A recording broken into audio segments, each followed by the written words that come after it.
Uma das coisas que mais se trata hoje, que mais se discute hoje em dia, é a origem da vida. Segundo os cientistas, segundo as teorias, toda a vida, tudo que conhecemos hoje, galáxias, estrelas, tudo que conhecemos hoje apareceu de uma explosão. A explosão foi chamada de Big Bang. Os cientistas deram esse nome. A Terra surgiu há mais ou menos 4 bilhões e meio de anos. Ela foi sofrendo alterações, processos químicos. Esses processos químicos deram origem à vida. No começo a Terra não tinha um ambiente próprio não tinha um ambiente assim, né? Guardar a vida, para equilibrar a vida. Era inóspito. As primeiras que deu origem à vida foi o oxigênio, as plantas, principalmente as plantas. Uma coisa que se questionamos hoje é por que os humanos estão aqui? Por que a gente está aqui? Algo que eu me questiono também. Por que a gente está aqui? Qual é o nosso objetivo? Será que a gente surgiu mesmo de uma explosão? Então, vamos separar em duas partes. Tem a teoria do criacionismo e o evolucionismo. Segundo Charles Darwin, o humano evoluiu do macaco. E o criacionismo trata de Deus, onde Deus criou tudo. Tudo que está na Terra trata de Deus. Charles Darwin era um cientista, provavelmente não acreditava em Deus, achava que tudo foi evoluindo, tudo se evoluiu. E o criacionismo é totalmente voltado para a religião, onde todas as pessoas acreditam que Deus criou o mundo. Deus é o ser mais poderoso. Eu acredito que eu sou entre os dois. Acredito no que Charles Darwin disse e acredito também no criacionismo, onde Deus criou tudo. É muito difícil dizer, é algo também quase impossível, né, dizer como surgiu a vida. O que acontece é que os cientistas criam teorias. Às vezes não sabem. É fácil criar teorias, dizer que a vida surgiu assim, assim e de tal modo. Mas será que ele sabe mesmo que surgiu assim? Será que foi assim mesmo que aconteceu? Então, o que eu estou se tratando aqui é como a vida surgiu na Terra. E por que ela surgiu? Será que as pessoas têm um objetivo para ficarem aqui na Terra? Qual é esse objetivo? É algo que eu me questiono. Não só eu. Acredito que muito mais pessoas se questionam. Então, a origem da vida foi criada a partir de teorias. Mas não se sabe ao certo como apareceu. Praticamente, não digo impossível, mas é muito difícil responder essa pergunta. É algo que eu queria fazer para um cientista. Os cientistas acreditam que os primeiros animais que surgiram foram as plantas, né? As algas, as árvores, né? Dando surgimento ao oxigênio. Os humanos, segundo os cientistas, eles evoluíram há mais ou menos de 125 a 250 mil anos. O humano foi se evoluindo. Na verdade, Charles Darwin dizia, tudo se evoluiu, tudo se evoluiu. Os humanos, as plantas, os animais, tudo foi se evoluindo. E o criacionismo foi onde Deus criou tudo. As plantas, os animais. E como é que os cientistas sabem que os animais andaram na Terra? Como é que eles sabem? Pelos fósseis. Os fósseis são as provas. Então, a origem da vida é algo muito amplo e complicado de se falar. Então, eu agradeço quem ouviu essa mensagem. Obrigado. Meu nome é Cristine, sou do 9º ano e vou falar sobre a cantora Lorde. Lorde, ou Ella Marija Lani Yelich O'Connor, nasceu no dia 7 de novembro de 1996, na Nova Zelândia. Seus pais são Vicky O'Connor e Sonja Yelich. Ela tem ascendência croata e irlandesa. O começo da sua carreira musical foi em 2009, quando ela tinha 12 anos. Ela participou de um concurso de talentos promovido pela escola e cantou a música Warwick, de Duffy. O pai de um amigo dela acabou por gravar a garota cantando e essa gravação acabou nas mãos de Scott McClellan, que entrou em contato com ela e seus pais. Bom, ele acabou se tornando o empresário dela e conseguiu um contrato com a filial da Universal Music da Nova Zelândia.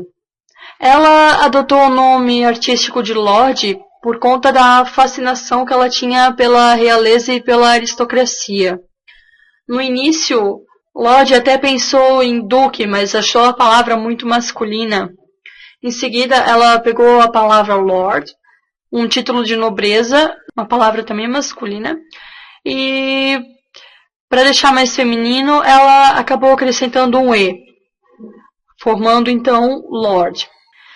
Essa fascinação dela pela realeza, aristocracia, também a influenciou na composição do seu single Royals.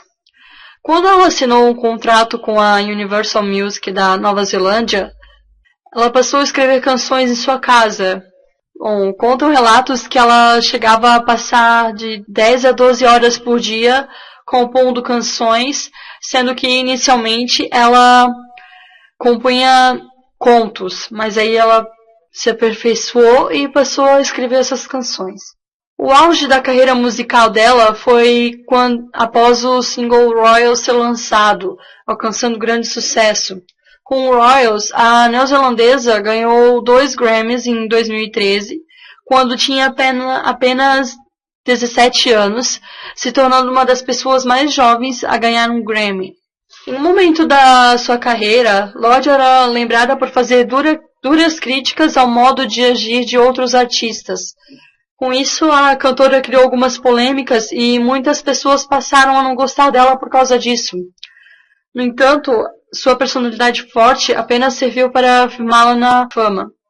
E um destaque quanto a Lorde é que seus parentes afirmam que, mesmo depois da fama, ela não mudou sua personalidade, principalmente o seu namorado James. Ele diz que ela não mudou com ele e que isso é muito positivo na carreira dela e no relacionamento deles. Bom dia a todos, meu nome é Gabriel Felipe da Silva Santana e eu irei falar sobre Janis Joplin. Nascida no Texas em 1943, era considerada por muitos uma menina problema. Ela dizia que se ficasse no Texas, ela ia acabar louca ou se suicidar. Aos 17 anos, ela entrou no ramo da música, onde tocava simplesmente por bebida ou comida. Então ela começou a fazer um sucesso com algumas músicas. A principal, Cry Baby.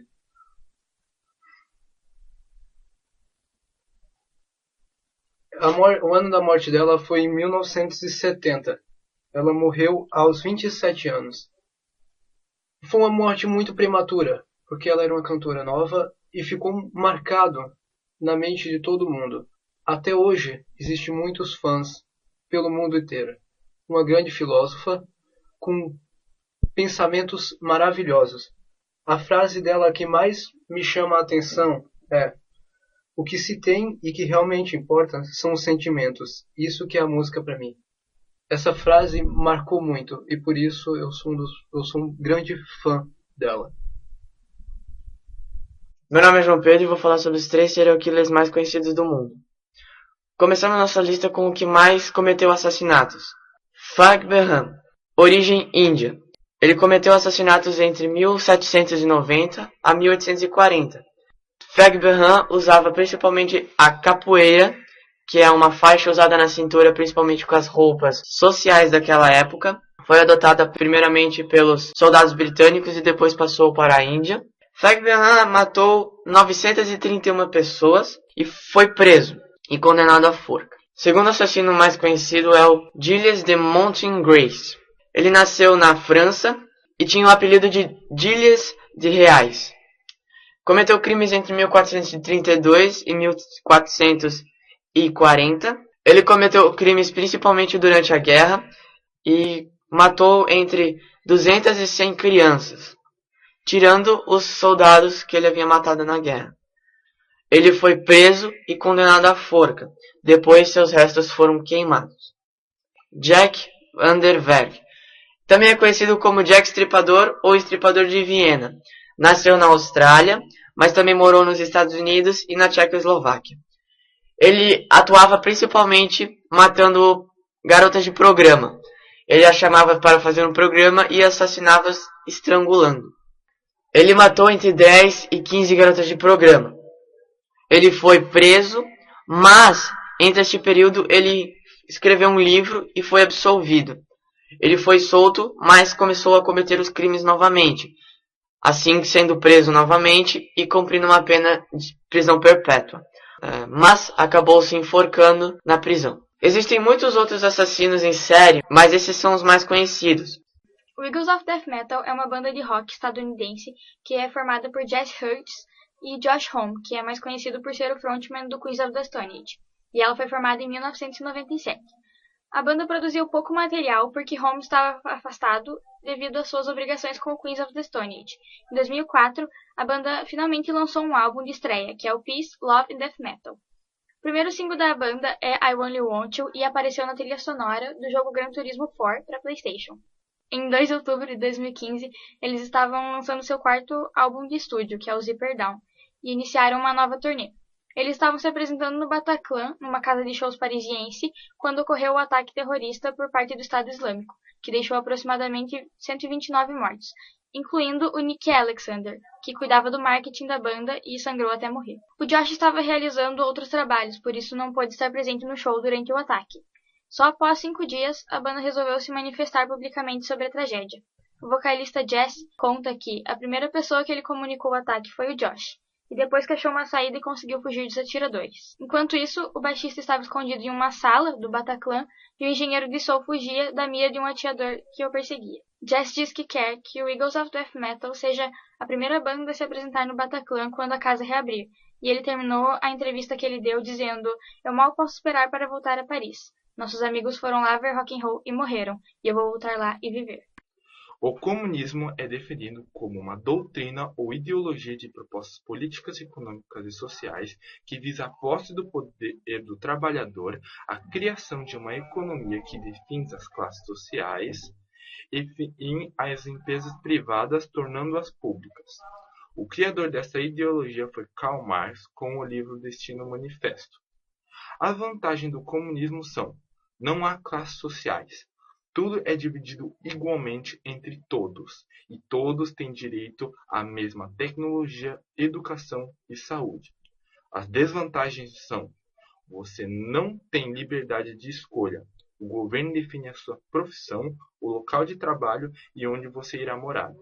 O governo define uma certa quantidade de recursos que cada pessoa pode ter. Eles também controlam a mídia, escolhem o que passar para a população.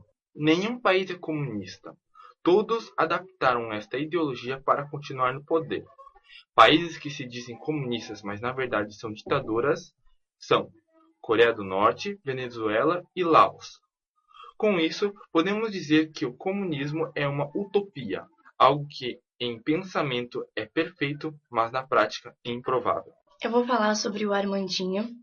Ele é cantor brasileiro e compositor. O nome completo dele é Armando Antônio Silveira. Ele nasceu em Porto Alegre em 22 de janeiro de 1970. E ele é mais conhecido pelo nome artista Armandinho. Faz suas músicas praeiras nas linhas reggae e pops. Nascido de pai e mãe gaúcho, em Santa Rosa, Armandinho ouviu de tudo um pouco desde pequeno. O pai dele tocava MPB no violão e cantava muito bem. Sua mãe todo mês comprava discos de vinil de Vinícius de Moraes e Rita Lee. Foi sua grande incentivadora, pois aos 8 anos de idade colocou ele na aula de violão. Com a avó, escutava artistas populares dos programas da rádio Farroupilha. O padrasto, que era um gaúcho bem tradicional, ouvia música regional. Aprendeu desde cedo a escutar vários tipos de música, incluindo o gosto pessoal dele. Mas esse tipo diferenciado influenciou e continua presente em alguma maneira. Formou sua primeira banda ainda no tempo de estudante, junto com seus colegas de escola. Armandinho compõe sua primeira música, que estoura nas rádios, que é Sexo na Caranga. Foi no MPB e nos bares da vida que Armandinho moldou a sua história. MPB e reggae brasileiro sempre foi o seu lance. A banda Armandinho pegava canções MPB e fazia arranjos na batida reggae. Inventaram uma batida na viola que ficou muito conhecida nos bares de Porto Alegre. Em 2006, a banda faz seu primeiro show, que lotou o pavilhão, e Armandinho ficou surpreso por isso. O estilo pop, MPB e reggae de Armandinho está nas canções como Balanço da Rede, Justiceiro, Pela Cor do Teu Olho, Casa do Sol e Lua Nova. Sempre perguntam para o Armandinho se ele é Armandinho do reggae, mas ele responde que é o reggae do Armandinho. O trabalho de Armandinho é diversão. Ele pensa em fazer o seu público feliz ao ouvir suas músicas. A letra das músicas dele relata a vida dele. Atualmente, Armandinho mora na Praia Brava, em Itajaí, onde é reconhecido e querido pelos moradores. Nos tempos livres, Armandinho surfa e tem 2 filhas. Considerado por muitos um dos maiores vilões da história, Adolf Hitler nasceu em 20 de abril de 1889, na Áustria. Seu pai se chamava Alois Hitler e sua mãe, Clara Hitler. Como Hitler queria se tornar um artista, um pintor, em 1907 ele se candidatou à Academia de Belas Artes de Viena, mas em 1908 o seu pedido foi recusado. Como ele passava a maior parte do seu tempo com ocultistas e extremistas, acredita-se que essa convivência tem influenciado no seu desenvolvimento intelectual e no seu ódio por pessoas da classe média e pessoas de descendência judaica. Quando a Primeira Guerra Mundial teve início em 1914, Hitler tentou entrar para o exército austríaco, mas foi rejeitado. Em seguida, ele conseguiu se alistar no exército alemão. Depois do fim da guerra, assim como tantas outras pessoas, Hitler ficou desempregado. Ele viajou para Munique, onde se tornou um dos principais membros do Partido Nacional Socialista dos Trabalhadores Alemães, abreviado como nazista. A depressão econômica iniciada em 1929 tornou possível aos nazistas fazerem grandes avanços políticos. Aos poucos, eles passaram a ser reconhecidos como legítimo partido político, e Hitler, que era um excelente orador, começou a se destacar e a receber vários apoios. Em 1933, Hitler foi apontado como chanceler da Alemanha. Imediatamente, ele começou a se valer dessa sua nova posição, a usar essa sua nova posição para derrubar Hindenburg e assumir o controle ditatorial da Alemanha. Ele decidiu também rearmar a Alemanha e reafirmar seus interesses territoriais na Europa. Em março de 1938, Hitler anexou a Áustria, tornando-se parte da Alemanha. Em 1939, suas tropas tomaram o controle da Tchecoslováquia. Embora a Inglaterra e a França tenham se oposto à investida alemã, elas não tomaram nenhuma iniciativa para tentar evitar uma guerra. Em 24 de agosto de 1939, a Alemanha assinou um pacto de não agressão com a União Soviética, e no dia 1º de setembro desferiu um ataque em grande escala sobre a Polônia. No dia 3 de setembro, quando a Inglaterra e a França declararam que o estado de guerra já se constituía por 2 dias, era o início da Segunda Guerra Mundial. Os 2 primeiros anos da guerra foram marcados por grandes sucessos militares das forças alemãs. A França caiu em questão de semanas em 1940 e, embora a Inglaterra não tenha chegado a ser invadida, seu poder militar na Europa era totalmente nulo. A dominação total de Hitler na Europa durou de 1941 a 1944, quando os aliados anglo-americanos tomaram bases importantes na França e na Itália, e os exércitos soviéticos forçaram os alemães a recuar do leste europeu. No início de 1945, os alemães estavam defendendo desesperadamente o seu próprio território, e em 7 de maio, a guerra estava acabada.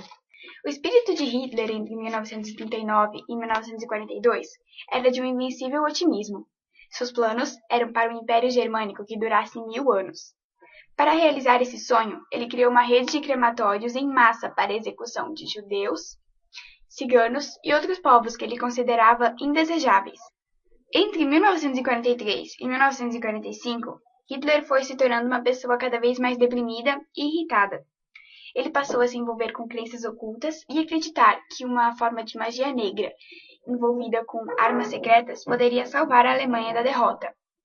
Em 30 de abril, tudo indica que, ao mesmo tempo em que o exército soviético cercava Berlim, a capital da Alemanha, Hitler, que havia se escondido numa casa-mata fortificada nos subterrâneos de um prédio de Berlim, assassinou Eva, com quem havia se casado há pouco tempo, e depois tirou sua própria vida.